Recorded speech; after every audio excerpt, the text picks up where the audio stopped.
Warahmatullahi wabarakatuh. Alhamdulillah wa syukrillah wa la hawla wa la quwwata illa billah. Asyhadu an la ilaha illallah wahda wa asyhadu anna Muhammadan abduhu wa rasuluhu wa la nabiyya ba'da. Allahumma salli wa sallim ala sayyidina Muhammadin wa ala alihi wa sahbihi wa mawala. Allahumma rzuqna fahman nabiyyin wa hifdzal mursalin wa ilhamal malaikatil muqarrabin. Allahumma zidna ilman nafi'an warzuqna fahman wasi'an. Rabbi syrah li sadri wa yassir li amri wahlul 'uqdatam min lisani yafqahu qawli.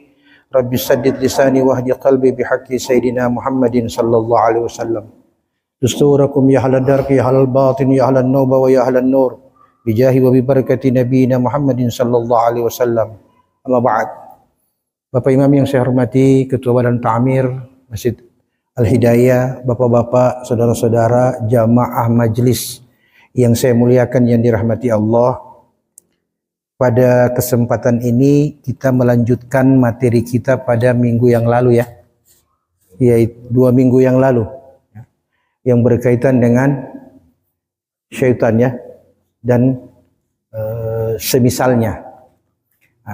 Kemarin sudah dijelaskan bahwa syaitan itu ada biografinya, ada biodata ya, sudah dijelaskan. Nah ini saya masih tetap menggunakan referensi yang sama yang disusun oleh Profesor Dr. Haji Muhammad Quraish Shihab, yaitu tentang syaitan dalam Al-Quran. Syaitan dalam Al-Quran. Nah, kalau yang kemarin kita pelajari tentang nama, asal, golongan, dan jenis syaitan. Nah, yang kali ini yang kita ingin bahas yaitu masih dalam Al-Quran juga, yaitu setan dan permusuhannya. Mengapa setan itu harus kita ketahui?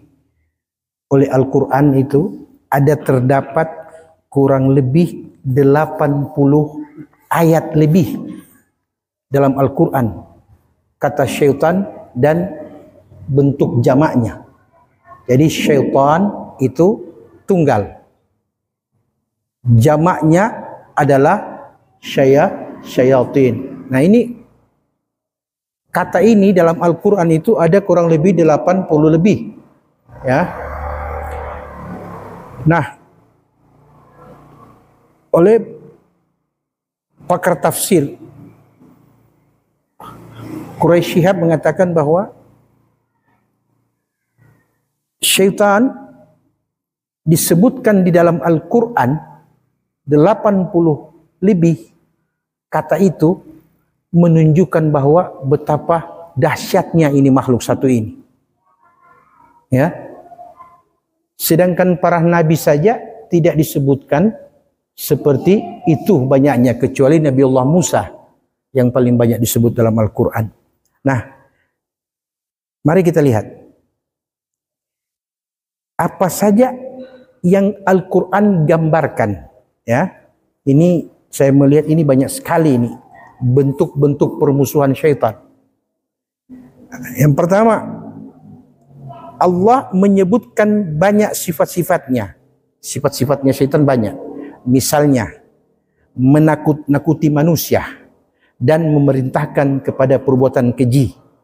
Jadi dia menakuti-nakuti manusia dan memerintahkan agar manusia melakukan perbuatan keji. Itu digambarkan dalam Quran surah Al-Baqarah ayat 268. Al-Baqarah 268. Di situ Allah jelaskan syaitan itu menakuti-nakuti manusia, kemudian memerintahkan manusia supaya melakukan perbuatan keji. Contoh, kita kan biasanya kalau lewat di tempat-tempat gelap ya, biasanya takut ya. Takut. Atau di tempat-tempat yang dianggap angker. Nah, di situ biasanya orang kalau imannya tidak benar, imannya tidak sesuai, biasanya dia taruh sesajen. Taruh sesajen. Apa itu kalau orang bilang di sini? Taruh sesuatu di bawah-bawah pohon, di gua-gua, di atas batu, di mana ya. Kemudian kita berharap agar kita diberi rasa aman supaya penghuni tempat itu tidak mengganggu kita. Nah, tanpa kita sadari, syaitan itu memunculkan rasa takut itu pada orang-orang tertentu. Misalnya contoh, ada orang lewat tiba-tiba melihat ada makhluk aneh atau hal-hal yang menakutkan. Akhirnya tersebar di masyarakat bahwa tempat itu angker. Akhirnya dipanggillah dukun-dukun, dipanggillah orang-orang pintar. Kemudian orang pintar dengan ilmunya katanya membuat sesuatu, baru bilang, oh di sini mesti ditaruh apa namanya itu sesajen ya, yang akhirnya menjerumuskan pada perbuatan keji, yaitu apa? Syirik kepada Allah Subhanahu wa taala. Nah, itu Al-Baqarah ayat 268. Kemudian yang berikut ciri-ciri sifatnya syaitan itu juga dia suka merasuk ke dalam diri manusia dan menjadikannya tak tahu arah. Seperti contoh, ada enggak orang ketika menghadapi banyak masalah jadi galau? Jadi galau, jadi depresi, jadi apa lagi? Stres dan sebagainya. Orang kalau benar agamanya, ini yang seperti ini tidak akan ada pada diri orang yang sempurna dan bagus agama dan imannya. Kenapa orang bisa galau? Kenapa bisa orang tertekan? Kenapa orang bisa menjadi depresi? Karena dia tidak tahu arah. Bagaimana mengembalikan ketakutan, kegalauan, kegelisahan kepada ketenangan. Karena agama itu kalau diikuti betul membawa ketenangan. Ya, membawa ketenangan. Nah, syaitan ketika dia ingin mengganggu manusia, itu yang pertama dulu. Dia buat hal-hal yang seharusnya mudah jadi sulit. Seharusnya mudah jadi sulit. Caranya bagaimana? Contoh, saya mau urus surat-surat di kantor. Saya mau urus surat-surat di kantor. Sebenarnya surat-surat ini gampang, tapi syaitan masuk kepada orang yang menangani surat-surat itu. Sudah, kalau bisa dipersulit, kenapa mesti dipermudah? Orang ini akhirnya persulit kita, karena berharap ada imbalan. Ini yang membuat kita menjadi terbeban, yang pada akhirnya kita merasa bahwa kenapa setiap ada hal-hal yang begini, saya selalu bertemu dengan orang-orang yang tidak sehat akalnya. Akhirnya lambat laun menumpuk. Ini yang membuat tiba-tiba depresi. Tiba-tiba depresi. Ini cara syaitan. Berikut. Itu terdapat pada Quran surah Al-Baqarah ayat 257. Yang saya jelaskan tadi. Dia merasuk ke dalam diri manusia dan menjadikan tak tahu arah. Bisa dipahami ini? Nah, berikut. Syaitan juga adalah makhluk yang terkutuk. Itu dalam Quran surah Ali Imran ayat 36. Kemudian syaitan juga menggelincirkan manusia melalui amal perbuatan mereka sendiri. Nah, begini maksudnya. Syaitan itu menggelincirkan manusia dengan amal perbuatan kita sendiri. Contoh. Ketika kita sholat, kadang-kadang sholat kita cepat, kadang-kadang terlalu lama, kadang-kadang juga tengah-tengah. Mari kita tanya kepada yang tiga ini. Yang terlalu cepat. Apa yang membuat sholatnya terlalu cepat? Tentu dia punya jawaban. Oh, kebetulan saya ada urusan jadi buru-buru. Bisa saja. Kita tanya kepada orang yang tidak terlalu cepat, tidak terlalu lama. Bagaimana? Saya sholat ini sebagaimana aturan. Jangan terlalu cepat, jangan terlalu lama. Kita tanya kepada orang yang terlalu lama sholat. Kenapa Anda sholatnya begitu lama? Jawabannya juga pasti ada. Saya ingin mendapatkan ketenangan. Apakah jawaban ini salah? Tidak salah. Apa yang menyebabkan mereka menyikapi sholat yang sama dengan sikap yang berbeda? Itu karena keadaan jiwa kita yang berbeda. Yang satu tertekan dengan pekerjaan sehingga harus cepat. Yang satu merasa bahwa dia masih punya waktu, dia tidak cepat, tidak lambat. Yang satu lagi dalam keadaan galau, dia ingin mendapatkan ketenangan di waktu sholat sehingga sholatnya jadi lama. Bisa dipahami nih? Nah, inilah yang membuat manusia terjebak dengan amalnya sendiri. Padahal kalau mengikuti cara Rasul, Nabi sholat itu ada dua cara. Nabi sholat ada dua cara. Yang pertama, kalau Nabi sholat sendirian, pasti lama. Tapi kalau Nabi sholat berjamaah, tidak cepat, tidak lambat. Kenapa begitu? Karena Nabi mengatakan dalam sabdanya, kepada semua orang yang menjadi imam di waktu sholat. Apa kata Nabi? Idza amma ahadukum falyukhaffif fa inna fihi mus-saghir wal kabir wal dha'if wa dzal hajah. Bila salah seorang di antara kamu menjadi imam di waktu sholat, maka peringanlah sholatmu. Jangan terlalu lama, jangan terlalu cepat. Kenapa? Karena di belakangmu itu ada anak kecil, ada orang tua yang lemah, ada juga orang yang punya hajat, dan ada juga orang yang tidak terlalu sehat. Maka ambil yang tengah. Dalam sabda yang lain Nabi mengatakan, khairul umur awsatuha. Urusan yang paling baik yaitu yang pertengahan. Tidak terlalu ke atas, tidak juga terlalu ke bawah. Bisa dipahami nih Pak? Nah, berikut. Menakut-nakuti pengikut-pengikutnya. Ini terdapat pada Quran surah Ali Imran ayat 175. Jadi kalau pemimpinnya imannya bagus, misalnya pimpinan jamaah. Ini contoh ya. Bagus imannya. Tidak bisa dia ganggu. Karena istiqamah. Maka dia akan cari pengikutnya. Menakut-nakuti pengikutnya. Cara menakut-nakuti bagaimana? Pertama, timbul perasaan bosan.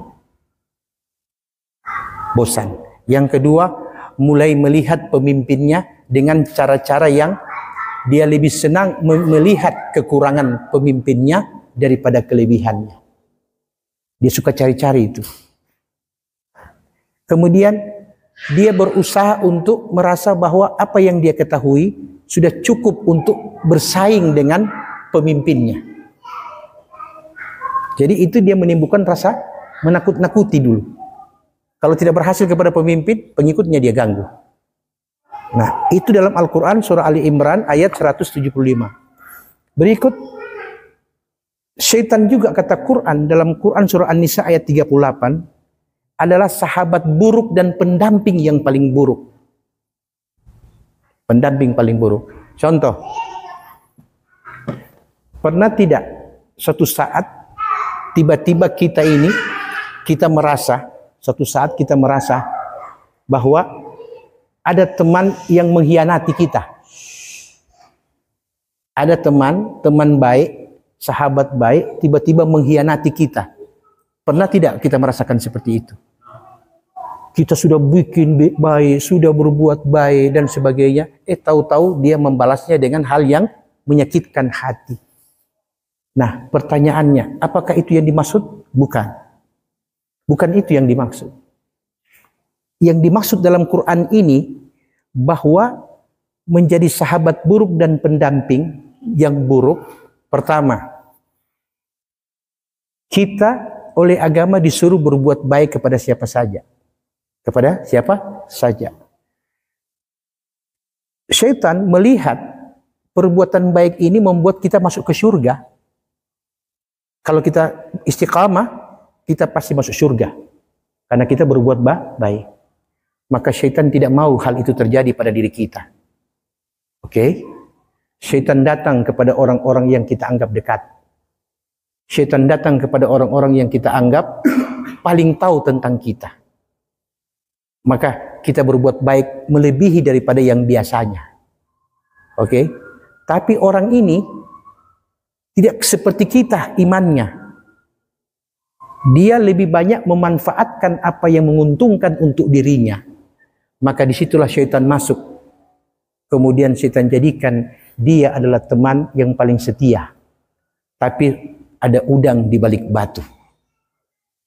Bisa dipahami? Jadi kalau kita ini, kata Quraisy Shihab, bila kita pelajari ini secara keseluruhan, ini sifat-sifat dan permusuhan syaitan, kita akan terhindar dari stres, depresi, galau, sehingga ibadah kita menjadi tenang. Maka Allah perkenalkan Pak Quraisy Shihab ini, beliau kumpulkan ini ayat-ayat sedemikian rupa. Dari mulai Al-Fatihah sampai Qul A'udzu Birabbin Nas, untuk mendapatkan apa yang Allah sebutkan tentang syaitan dan cara-caranya. Bisa dipahami ini Pak? Kemudian, tugas utama syaitan itu dalam Quran, surah An-Nisa ayat 60 lagi, yaitu menyesatkan. Dia menyesatkan kita. Contoh dia menyesatkan. Kalau orang hidupnya suka mencuri, suka menipu, suka berdusta, kita anggap orang yang tidak benar, atau kata lain orang sesat. Betul kan? Begitu kan? Tapi itu yang kita lihat menurut penglihatan kita. Tapi yang kita tidak sadari, orang yang kita lihat buruk, orang yang kita lihat berdusta, berkhianat, ternyata di hadapan Allah, syaitan berhasil menyesatkan kita yang merasa kita lebih baik dari mereka. Sehingga jangan kaget ketika di hari kiamat nanti, tiba-tiba kita dengan amal yang banyak, ternyata di hadapan Allah nihil, nol nilainya. Saya kasih contoh. Tadi kita sholat maghrib kan? Sholat maghrib. Ada tidak perasaan kita bahwa kita sudah selesai maghrib? Ada kan? Nah, saya sudah selesai maghrib. Dan apakah kita sudah merasa puas dengan maghrib yang selesai tadi itu? Puasnya tidak. Apalagi tenang.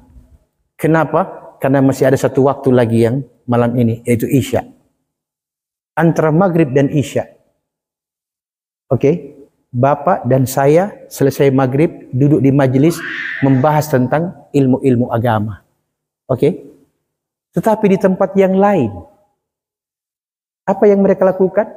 Sambil menunggu waktu Isya, mereka duduk berkelompok-kelompok membicarakan hal-hal yang berbau duniawi. Sehingga gugurlah nilai-nilai maghribnya tadi itu. Kalau tidak habis, minimal dia berkurang. Maksudnya bagaimana? Oh, waktu duduk kita membicarakan orang. Kenapa bapak si A ini sudah jarang sholat maghrib ya? Padahal beliau ini paling rajin sholat maghrib. Yang satu yang mendengar bilang begini, oh beliau lagi sibuk urus proyek. Dan memang begitu. Tapi coba kita tanya kepada orang yang kita bicarakan, mau tidak dia dibicarakan seperti itu di masjid? Pasti dia tidak mau.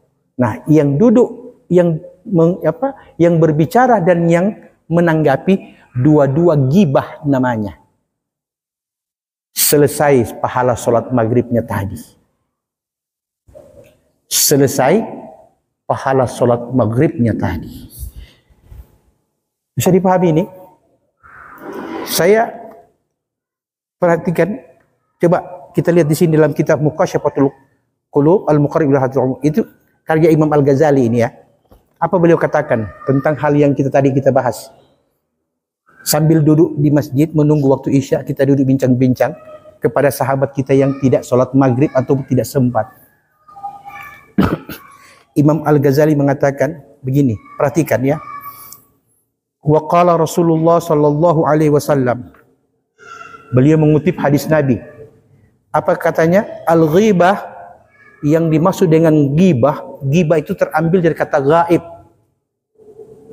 Jadi karena orangnya tidak ada, maka kita yang ada membicarakan orang yang tidak ada. Disebut ghibah namanya. Dan ingat, bedanya ghibah dan fitnah ada. Kalau ghibah, apa yang kita bicarakan itu benar. Kan tadi saya sudah kasih contoh. Kenapa bapak si A tidak kelihatan sudah berapa kali maghrib? Si bapak si fulan bilang begini, oh dia saya dengar katanya ada proyek. Berarti efek negatifnya ada tidak ini? Ada. Oh, jadi proyek bisa bikin hilang maghrib berjamaah.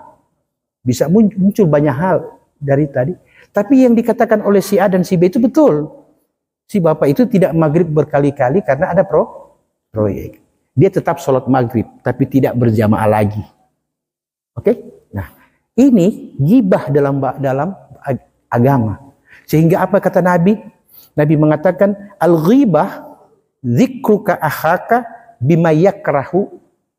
Engkau menyebut-nyebut tentang saudaramu yang tidak ada terhadap apa yang dia tidak suka.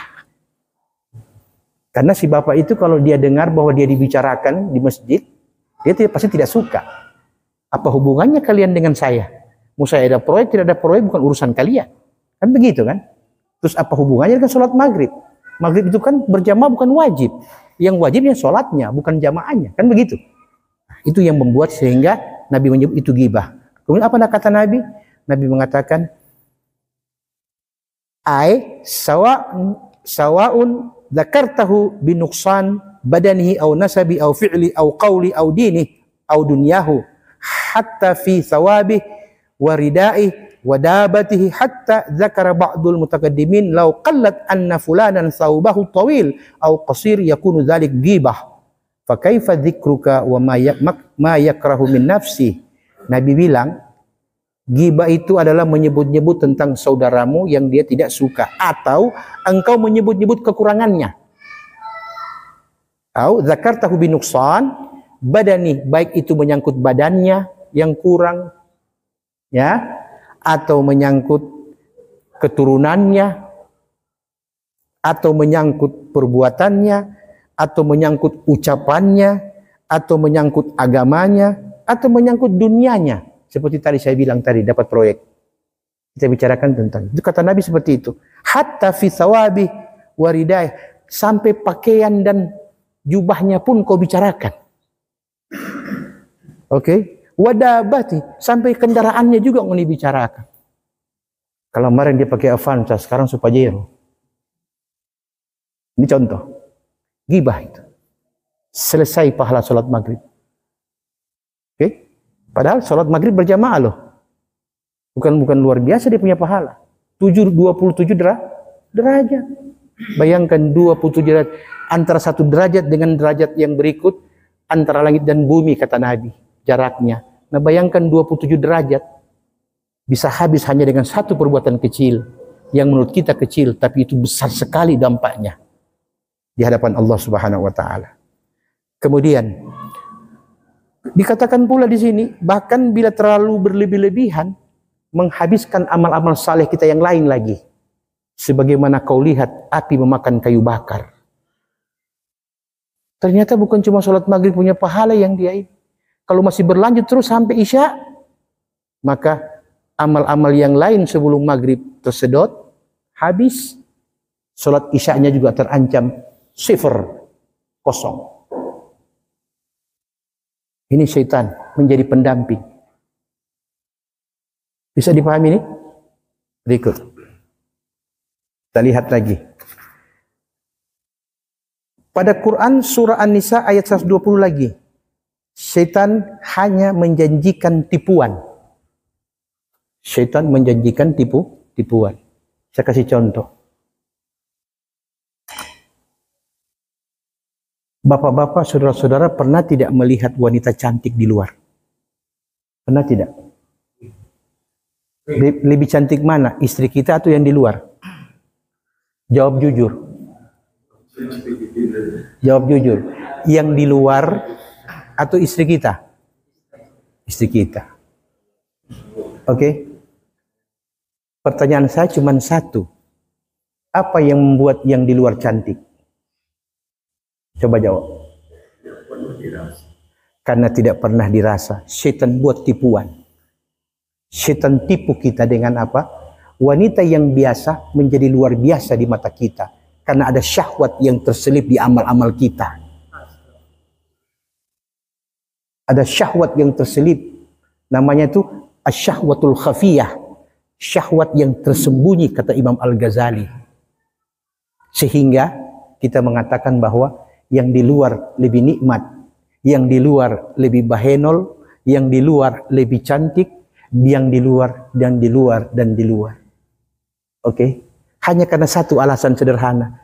Yang di rumah boleh kita ambil kapan saja, boleh kita pakai. Akhirnya pikiran terputar.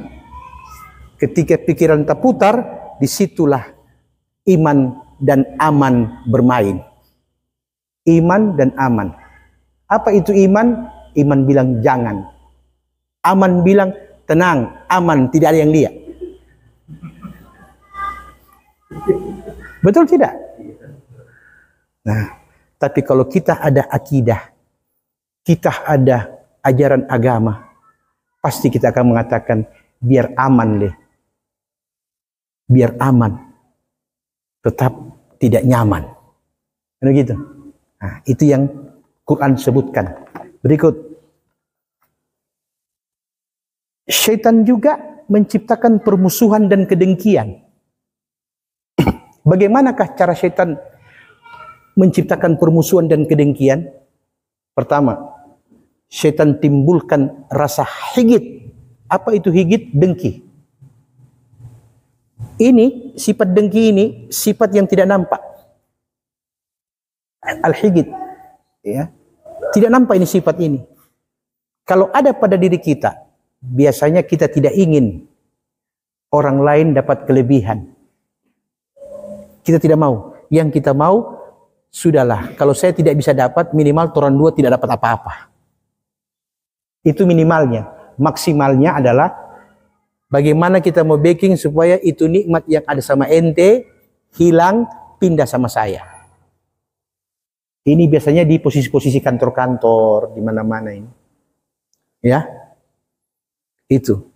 Dan yang paling buruk lagi adalah ketika sifat dengki ini dia menjalar menjadi hasud. Apa itu hasud? Dia mulai cari cara bagaimana supaya dia ini dimusuhi oleh orang-orang. Oke, sehingga dia tidak nyaman dengan nikmat yang dia punya. Nah, hasud namanya. Hasud. Bisa dipahami ini? Nah, itu sebabnya ketika syaitan menciptakan suasana permusuhan ini, maka tiba-tiba saya mulai atur jarak dengan Bapak. Bapak sudah mulai merasa bahwa sudah ada jarak. Ya, kenapa sudah mulai mengatur jarak? Karena sudah ada tanda-tanda tidak bagus ini hubungan. Oke?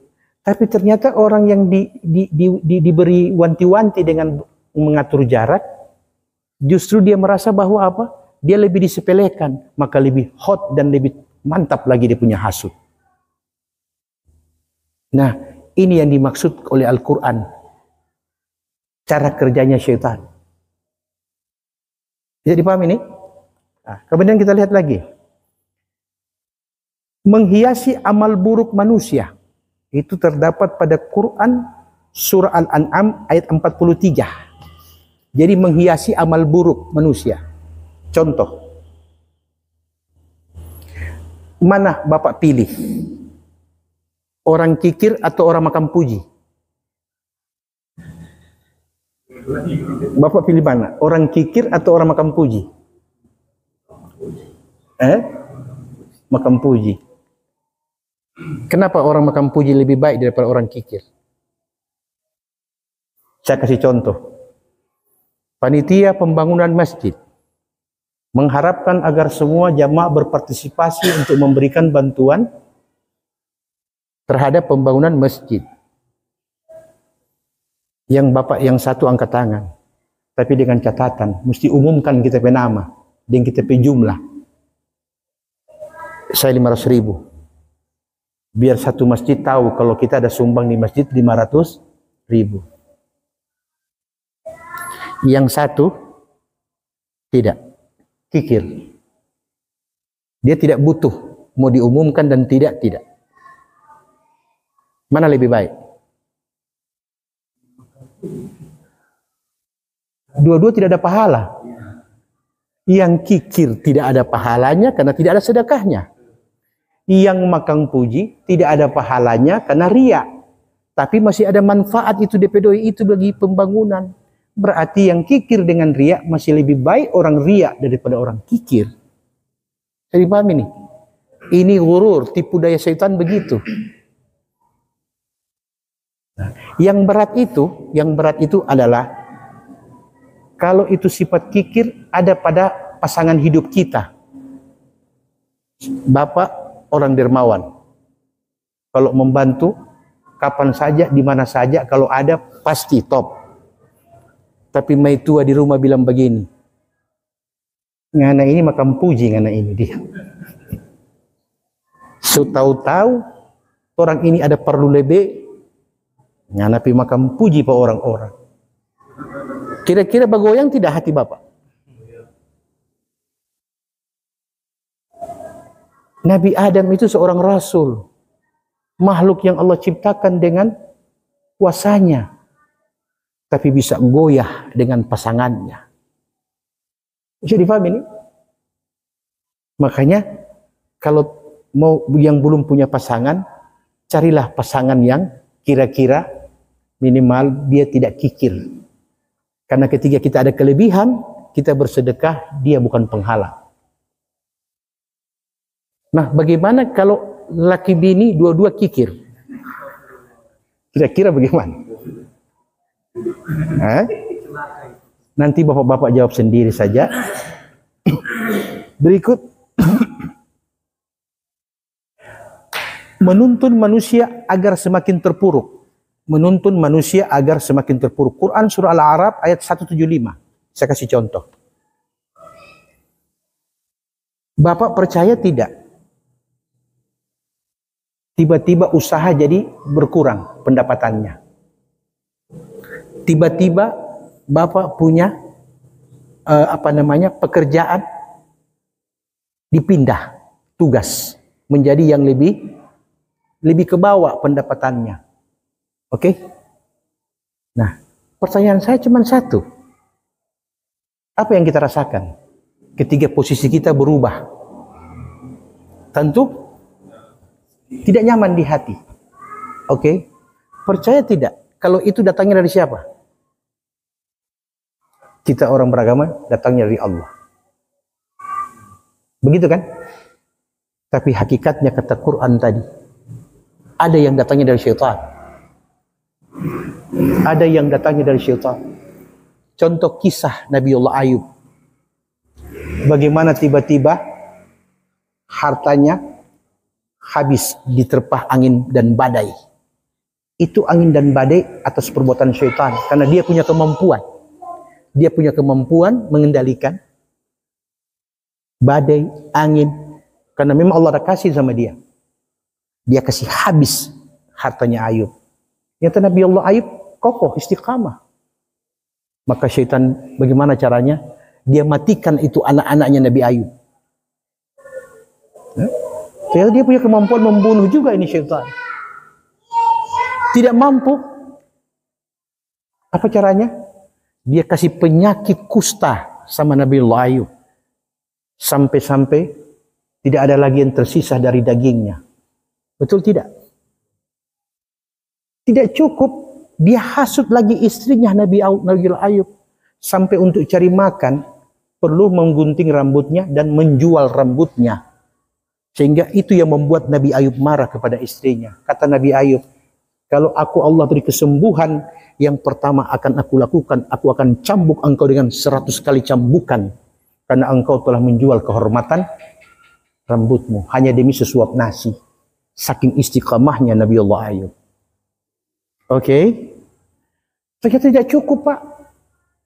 Syaitan perintahkan supaya itu ulat tumbuh di badannya untuk memakan sedikit demi sedikit daging-daging yang ada di tubuh Nabi Allah Ayub. Sehingga dalam kisah dikatakan ada satu ekor ulat yang jatuh. Nabi Allah Ayub melihat ulat itu jatuh. Beliau mengambil ulat tadi dan meletakkan kembali di tubuh yang tadi borok tadi itu.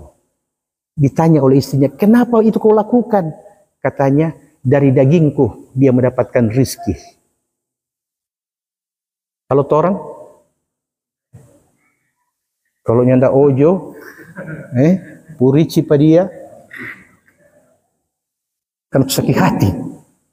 Nabi Allah tidak, dia ambil, letakkan. sambil dia mengangkat tangan. Nah, ini perhatikan.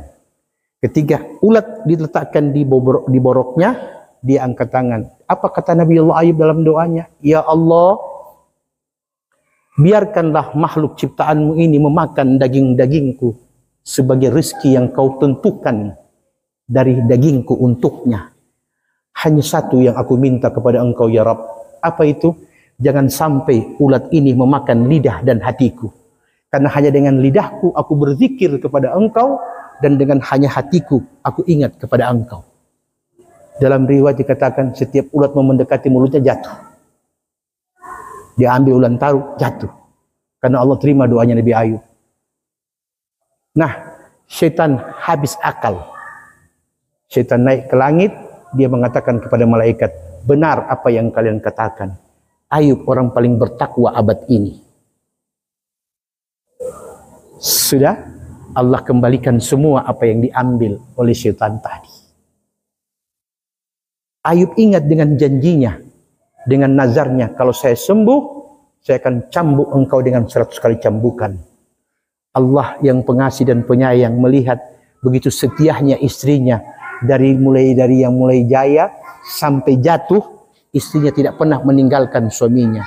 Maka Allah katakan kepada Nabi Allah Ayub, Ayub, cukup engkau mengumpulkan 100 batang lidi, mengikat jadi satu, dan sekali pukul ke tubuh istrimu sudah sama dengan 100 kali cambukan. Jadi paham? Jadi makanya itu kadang-kadang kita bilang, kenapa tiba-tiba ada orang muntah keluar paku, ya, orang muntah keluar pasir dan sebagainya. Pastikan itu perbuatan syaitan. Oke? Pastikan itu perbuatan syaitan yang kemudian kita kenal dengan guna-guna, sihir, doti, dan sebagainya. Nah, kenapa diobati tidak bisa sembuh? Jawabannya cuma satu. Yang berobat dan yang diobati sama-sama punya sifat yang sama. Adakah istilah itu sesama bis dilarang saling mendahului? Makanya ketika ada orang melontar jamrah pada waktu musim haji, dia melempar jumrah dengan niat melempar syaitan. Syaitan tangkap itu batu. Syaitan bilang, sesama syaitan dilarang saling melempar. Ini cerita ya, cerita saja bukan. Nah inilah bapak-bapak sekalian, di antara sekian hal-hal yang digambarkan oleh Al-Quran tentang sifat-sifat syaitan. Ya. Ini saya tidak bisa bawa semua ini karena terlalu banyak yang Allah ceritakan. Di antaranya saya singkat-singkat saja ya. Menipu manusia, menuntun manusia agar semakin terpuruk, merusak hubungan saudara-saudara, mengingkari janji, sangat kafir durhaka kepada Allah, kemudian mencampakkan pesimisme, tidak akan menolong manusia, mengajak mereka ke neraka, menimpakan kepayahan dan sebagainya. Nah, sifat-sifat syaitan ini, bapak-bapak jamaah sekalian, bila kita mengenalnya, maka dengan mudah kita bisa mendeteksi amal kita. Karena Allah sudah menjelaskan sifat-sifatnya. Jadi ketika ada sesuatu yang kita sebutkan tadi, contoh-contoh tadi itu, yakinlah bahwa itu datangnya dari syaitan. Selain itu, ketetapan Allah sebagai ujian. Sehingga kita dengan mudah bisa membedakan mana ujian yang datangnya dari Allah dan mana gangguan yang datangnya dari syaitan. Ini manfaat daripada kita mengetahui apa yang Allah gambarkan dalam Al-Quranul Karim. Barangkali masih ada seperempat lagi, ada pertanyaan, disilahkan. Ya. Waalaikumsalam warahmatullahi wabarakatuh. Ya.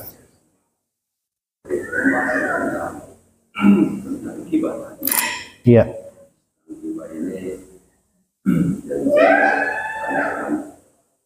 Contoh begini, kadang-kadang kita menanyakan sesuatu, menanyakan keterangan kepada kemudian seperti tadi Ustaz sampaikan ketika dia nasional, atau karena kita mungkin karena dia sakit atau apa, mungkin orang bisa kunjungi atau apa, itu bagaimana itu masuk iman. Iya, baik. Pertanyaan yang bagus. bagaimana membedakan antara ghibah ya dengan niat. Saya kan niat bukan mau bicarakan dia.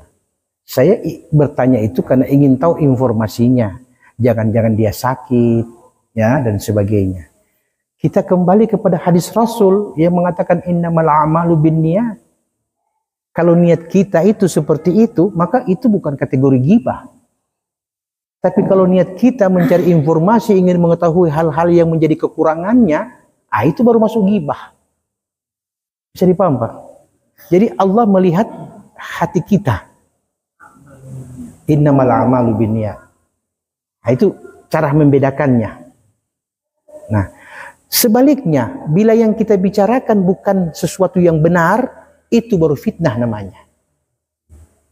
Itu baru fitnah. Mari kita lihat, jangan dulu fitnah. Kita lihat dosa yang dikandung oleh ghibah. Nabi mengatakan, wa qala sallallahu alaihi wasallam, iyyakum wal ghibah, jauhkan dirimu dari perbuatan ghibah, kata Nabi. Kenapa?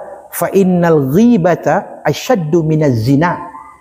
Karena dosa ghibah itu lebih dahsyat daripada engkau berzina.